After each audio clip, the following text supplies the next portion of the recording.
Video like जरूर कर लीजिए और ऐसे वीडियो लगातार फ्री में पाने के लिए चैनल को तुरंत सब्सक्राइब कर लीजिए और बेल आइकन को जरूर टैप कर लीजिए ताकि आगे भी सारे वीडियो आपको मिलते रहे। यूट्यूब में फॉलो करते हैं तो प्लीज ये वाला फ्री टेलीग्राम चैनल जरूर ज्वाइन कर लीजिएगा। सारे नोटिफिकेशन सारे अपडेट यहीं पे आते हैं, ध्यान रखिए।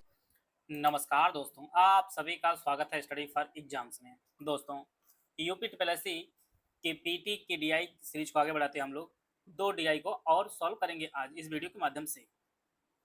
यहाँ पर दिए गए बार ग्राफ जनवरी से जून तक प्रत्येक महीने में एक वितरक द्वारा बेची गई कारों की संख्या को दर्शाया गया है। तो पहला जो प्रश्न है वह दूसरी तिमाही में उसने पहली तिमाही की तुलना में कितनी अधिक कारें बेची हैं। यहाँ पर जो है महीना दिया गया 6 महीना, जनवरी, फरवरी, मार्च, अप्रैल, मई और जून दिया गया है। जनवरी में 100 कारें, इसी प्रकार से 85 कारें फरवरी में, 60 कारें मार्च में, 95 कारें आपका अप्रैल में, 120 कारें मई में और जून में आपका 70 कारें हैं। तो दूसरी तिमाही अर्थात जून माह में उसने कितनी कारें बेची? 70। इसी प्रकार से दूसरी तिमाही में उसने पहली तिमाही की तुलना में कितनी अधिक कारें बेची हैं? तो पहली जो तिमाही वो आपकी मार्च में कितनी कारें बेची हैं? 60 कारें उसने बेची हैं। तो यहाँ पर तुलना आपको करना है तो 70 में से 60 आप घटा देंगे तो ये आपका 10 कारें आ जाएगा। तो जो ऑप्शन डी में दिया गया है। प्रश्न एक बार फिर समझ लीजिए, दूसरी तिमाही में उसने पहली तिमाही की तुलना में कितनी अधिक कारें बेची? तो दूसरी तिमाही में 70 कारें उसने बेची और पहली तिमाही में आपका 60 कारें बेची। तो दोनों का अंतर आपका 10 आ जाएगा, जो ऑप्शन डी में दिया गया है। इसी प्रकार से सभी वर्षों में कुल कारों की बिक्री का औसत मान प्रत्येक महीने कितने रहा होगा? तो सारे हम लोग ऐड कर लेते हैं। सबसे पहले हम लोग 100, फिर आपका 85, फिर 60, यहाँ पर जो हर महीने दिया गया है इसको हम लोग ऐड कर लेंगे। फिर आपका आता है 95, फिर 120 और फिर आपका 70। तो हम जोड़ेंगे हम लोग 5 5 10, यहाँ पर हासिल एक आपका बचा, 8 से 14, 14 9 आपका 23, 23 2 25, 25 7 32, 32 1 33। हासिल हमारे पास 3 बचा है, 1 2 और 3 हम ऐड कर देंगे, आपका 530 हो जाएगा। हमें निकालना है औसत। तो औसत आप जानते हैं कि कितने महीने का है? 1 2 3 4 5 और 6। तो हम लोग 6 से यहाँ पे भाग दे देंगे तो हमें औसत पता चल जाएगा। तो यहाँ पर 6 8 48 हो जाएगा, हासिल 5 बचेगा, फिर 6 8 48 हासिल 2 बचेगा, तो 6 3 18, 6 3 18, तो 88.33 जो ऑप्शन ए में दिया गया है। तो सभी वर्षों का जो औसत आएगा वो आपका 88.33 आएगा। सारे जितना डेटा दिया गया सारे को हम लोग ऐड कर लेंगे, फिर जितने महीना दिया गया उसको हम लोग 6 से भाग दे देंगे तो हमारा जो औसत आ जाएगा। तो यह आपका जो है औसत हमें पता चल जाएगा। इस प्रकार से ए ऑप्शन इसका सही आंसर है। अगला प्रश्न है, जनवरी और अप्रैल में बेची गई कारों की संख्या का अनुपात आपको बताना है। तो जनवरी को हम लोग देख लेते हैं। जनवरी में 100 कारें बेची गई हैं, अप्रैल में 95 कारें बेची गई। इन दोनों का अनुपात हमें बताना है। तो हम लोग 5 से कैंसिल कर देंगे इसको, तो यह जो है 20 25 हो जाएगा, 19 25 95 हो जाएगा, जो ऑप्शन सी में दिया गया है। जल्दीबाजी में आप लोग यहाँ पर भी गलती कर सकते हैं, 19 20 का अनुपात, लेकिन आंसर जो होगा आपका 20 19 का अनुपात।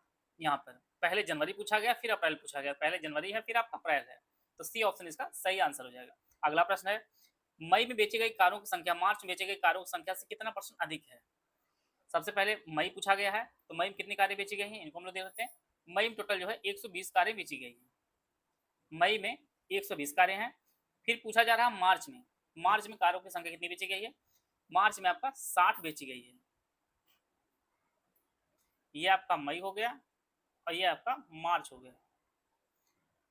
मई में बेची गई कारों की संख्या मार्च से बेची गई कारों की संख्या से कितना % अधिक है? तो ये कितना अधिक है? 60 अधिक। किस पे? 60 पे। तो यहाँ पे 60 अधिक है, 60 पर अधिक है। हम लोग जो परसेंटेज निकालते 100 गुणा कर देंगे, आपका 100, तो ये आपका 100% जो है अधिक है, जो ऑप्शन ए में दिया गया है। इस प्रकार से जो है ए ऑप्शन इसका सही आंसर हो जाएगा। जनवरी फरवरी मार्च में बेची गई कारों की संख्या अप्रैल मई जून बेची गई कारों की संख्या का अनुपात आपको ज्ञात करना है। शुरुआत के 3 और अंत के 3 आपको निकालना है यहाँ पर। तो शुरुआत में जो 3 है जनवरी फरवरी मार्च, जनवरी में 100 है, फरवरी में आपका 85 है और मार्च में 60 है। तो टोटल हम लोग करेंगे तो ये आपका 8 6 14, ये आपका 245 हो जाएगा। ये आपका जनवरी फरवरी और मार्च। इसी प्रकार से अप्रैल मई जून का निकालेंगे हम लोग। अप्रैल में 95 कार्य हैं, मई में आपका 120 कार्य हैं और जून में आपका 70 कार्य हैं। इनको हम लोग ऐड करेंगे तो ये आपका हो जाएगा, ये 190 हो जाएगा, 190 में 95 जोड़ेंगे ये आपका 285 हो जाएगा।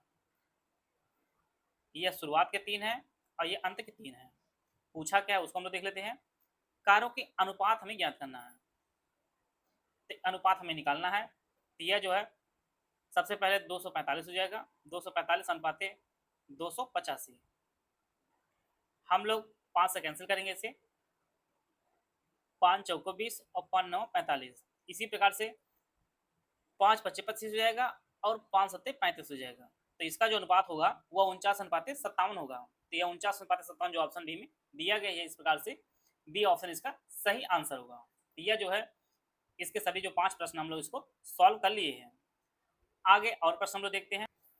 यूपीएसआई 2025 वैकेंसी के लिए 400 नंबर के रिटन एग्जाम की पूरी तैयारी आप ज्ञान सर एजुकेशन ऐप से कर सकते हैं, और जहां पर आपको जो है ज्ञान सर ने 90% का जो है फ्लैट डिस्काउंट दिया है। इसके लिए जो है ज्ञान सर कूपन कोड यूज करेंगे, जहां ये आप देख सकते हैं ज्ञान सर डिस्काउंट, ये आप कूपन कोड यूज करेंगे तो आपको जो है 90% डिस्काउंट आपको मिलेगा।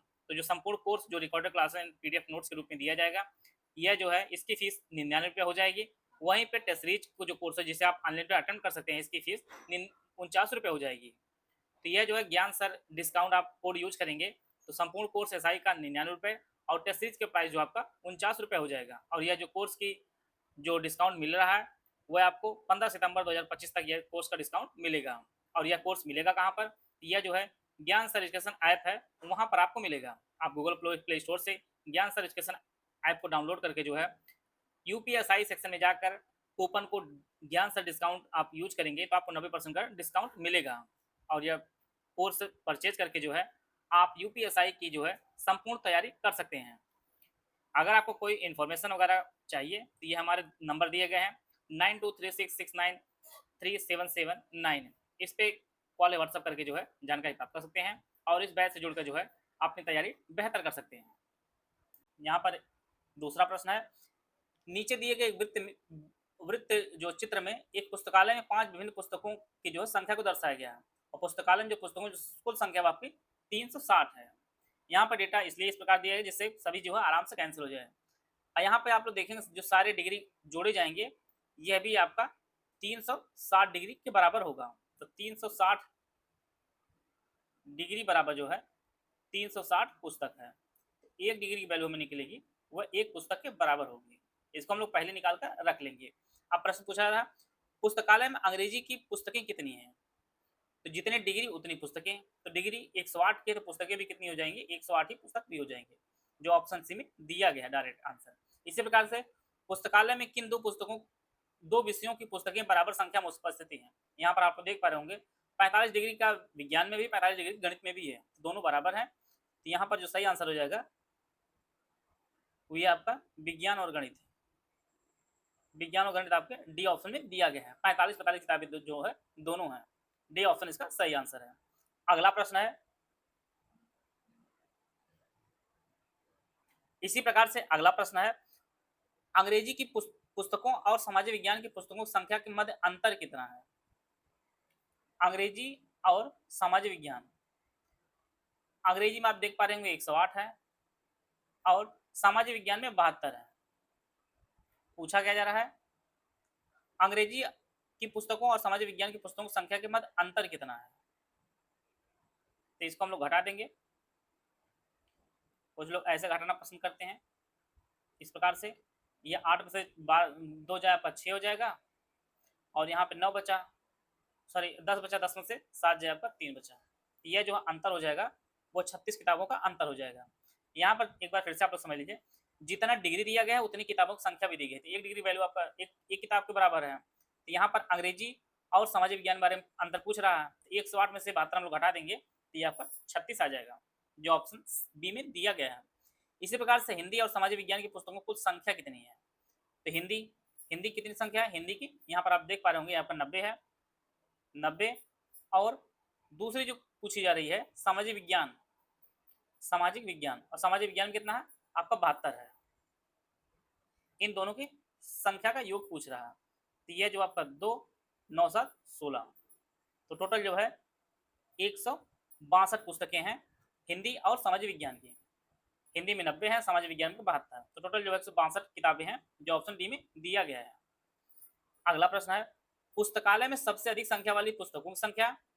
सबसे अधिक संख्या किसकी हम लोग देखते हैं, तो यहाँ पर आपको देख पा रहे होंगे 72, 45, 45, 90, 108। सबसे अधिक संख्या किसकी है, अंग्रेजी की कितनी है, 108। हम लोग 108 इसको रख लेते हैं।